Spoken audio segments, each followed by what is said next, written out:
Hello, everyone, and welcome to EnglishPod. My name is Marco. My name is Catherine, and today we've got an upper intermediate level lesson for you all about money.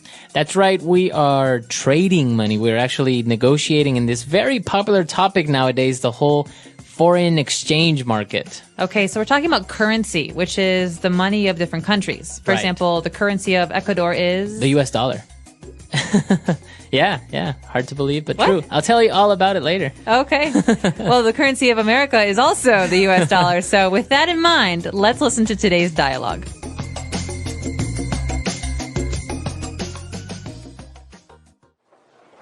Hey, John. I haven't seen you in ages. What's new? What have you been up to? Pete, nice to see you. Well, on top of the norm, wife and kids and work, I've actually gotten into doing some trading. Trading? You, big guy?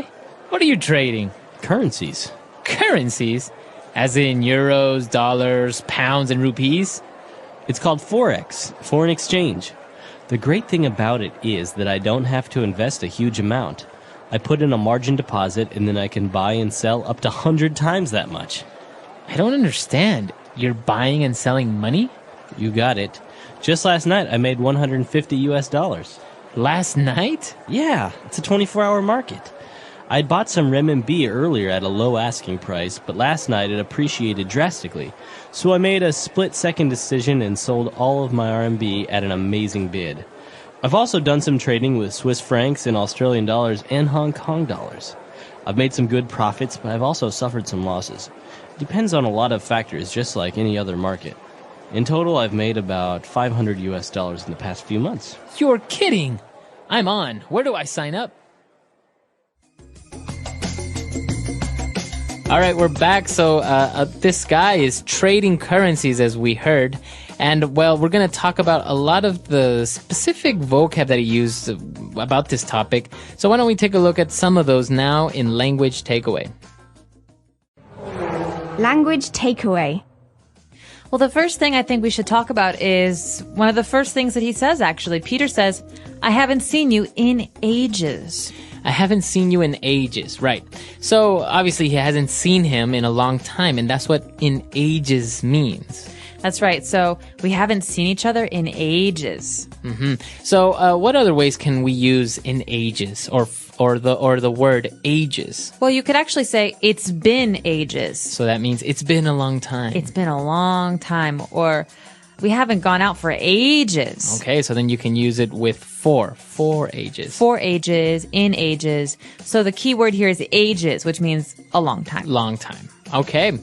And, well, he hasn't seen him in ages, and the guy's like, well, you know what? I've actually gone into trading. So that means he's started doing some trading. Right. Now, trading is a very broad word because you can trade, as in this case, currencies, which is basically to buy and sell currencies. But you could also trade stocks, right? Mm-hmm. You can trade stocks, or even people that are involved in import-export. They are involved in trading. Trading. So basically, trading is buying and selling something. Right. So you're trading. You are exchanging a product for money, or money for a product. But the difference is you're not actually making any products. Right. Mm-hmm. Okay. So that's called trading. You're not really manufacturing anything. You're just exchanging goods and services and money. All right. So that's for trading. Now, moving on, he was explaining how the foreign exchange market works. And he says, I don't have to invest a huge amount. I put in a margin deposit, and then I can buy and sell up to 100 times that much. So, Marco, here's the question. What is a margin deposit? Because a deposit is basically money that you invest somewhere, or that you pay in. Right. Well, basically, a margin deposit is like a percentage. So he basically puts in a percentage of what he intends to buy. So, for example, a margin deposit of $1,000 might be $1 or $10. Okay, so maybe if it's $10, you're talking about a 1% margin. Mm-hmm. Exactly. So that's what he means by a margin deposit, and that's why he explains that you don't have to have a large amount of money in order to trade in the foreign exchange market. You just put in a margin deposit, and then you can work around that. Well, it sounds pretty easy, but then he explains some more details about it, and it gets to be a little bit more complicated. That's right. He explained about how he makes money and how he bought some Chinese renminbi and then he sold it because it appreciated drastically. So he bought it when it was cheap and he sold it when it was expensive. So the price changed. Right. So this kind of price change, when something goes from cheap to expensive, it's called appreciating. Appreciation. So the verb is to appreciate. It's very different from using it in the sense of you appreciate someone, right? Like, oh, I really appreciate you. Yeah, no, it's very different. We could say this about most goods or investments. For example, my parents bought a house in 1970, and the value of the house has really appreciated over the last 40 years. So now the value is much, much greater. And actually, just mentioning it while we're on the topic, to appreciate, as you say, is something becomes more expensive. The opposite, when something becomes cheaper or maybe the value goes down, is to depreciate. Depreciate. So that D at the beginning means it's going down. Right. Okay, and moving on to our last word for language takeaway. So when he was talking about selling the Chinese currency, he said that he sold it at an amazing bid. Okay, let's talk about bid here. B-I-D, bid. What does this mean? So to bid is to place an offer for something. Okay, so for example, at an auction, when someone is selling many old objects or some art, I can bid $100. Right. And maybe someone doesn't accept my bid. But if they do accept my bid, then I pay for it. Right. So basically a bid is just another way of saying an offer. You're offering a certain amount of money for that product or that service. And you see it a lot, for example, on eBay, right? That's right. So eBay is an auction website, basically. And someone who's selling someone can see many, many bids, and they select the best bid. Exactly. So that's what a bid is. So that's all we have for language takeaway. Let's move on now to Fluency Builder. Fluency Builder. Marco, what have you been up to lately? I never see you. All right. This is actually a very common sentence. What have you been up to? But most English learners don't really understand what it means. Well, this is a really interesting point because I say this all the time. This is very native, very colloquial. What have you been up to? It's almost the same as saying, what's up? What's up? Or where have you been recently? What have you been doing recently? Right. How's your life? Right. So this part, up to, what have you been up to?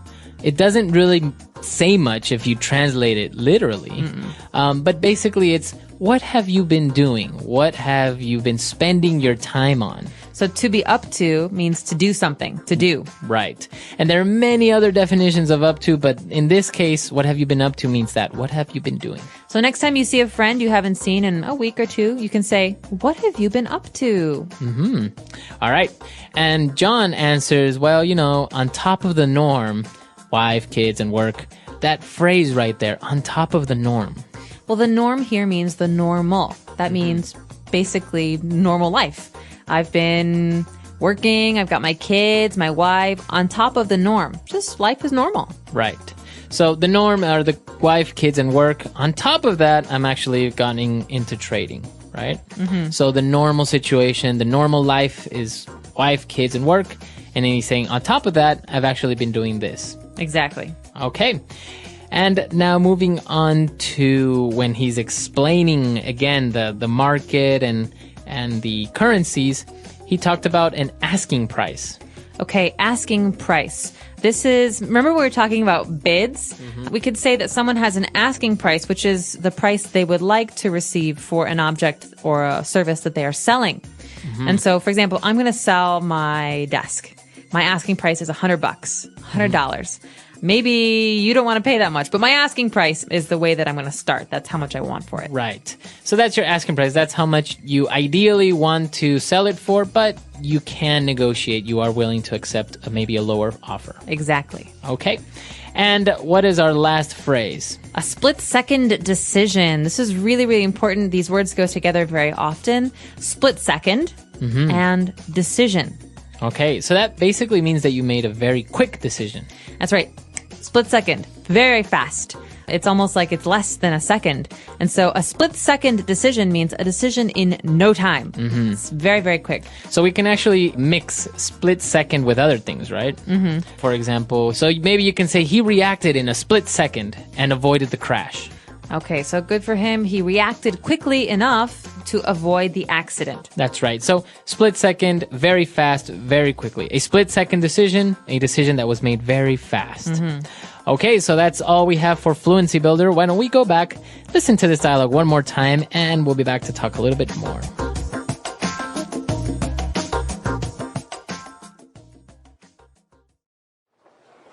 Hey, John, I haven't seen you in ages. What's new? What have you been up to? Pete, nice to see you. Well, on top of the norm, wife and kids and work, I've actually gotten into doing some trading. Trading? You, big guy? What are you trading? Currencies. Currencies? As in euros, dollars, pounds, and rupees? It's called Forex, foreign exchange. The great thing about it is that I don't have to invest a huge amount.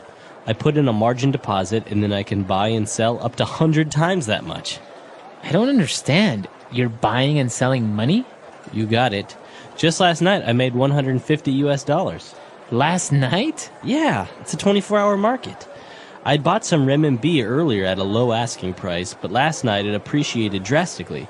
So I made a split-second decision and sold all of my RMB at an amazing bid. I've also done some trading with Swiss francs and Australian dollars and Hong Kong dollars. I've made some good profits, but I've also suffered some losses. It depends on a lot of factors, just like any other market. In total, I've made about $500 in the past few months. You're kidding! I'm on. Where do I sign up?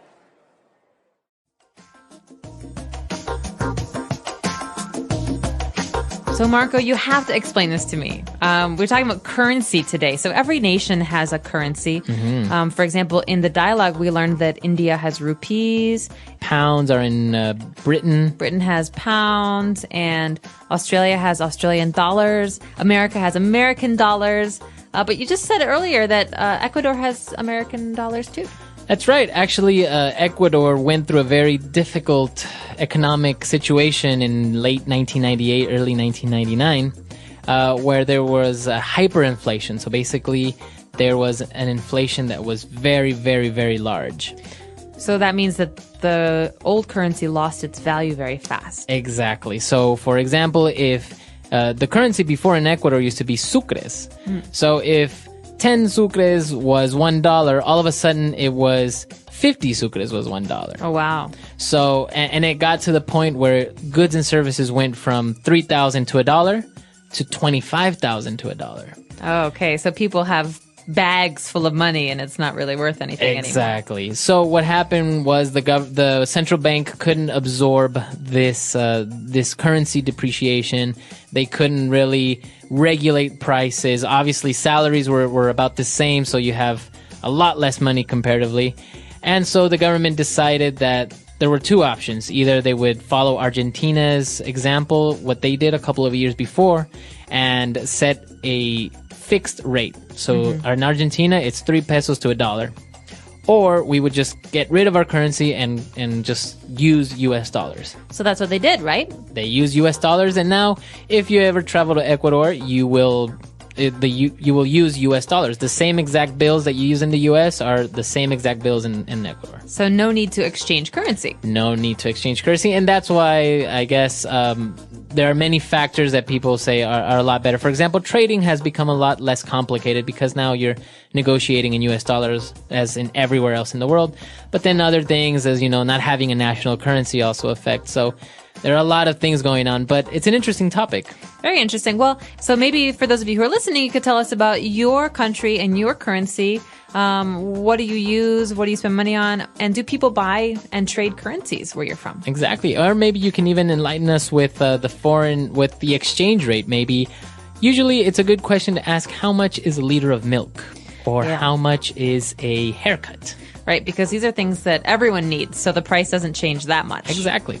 We're really curious to know how inexpensive or maybe very expensive your country is. So come to EnglishPod.com and we'll see everyone there. Bye.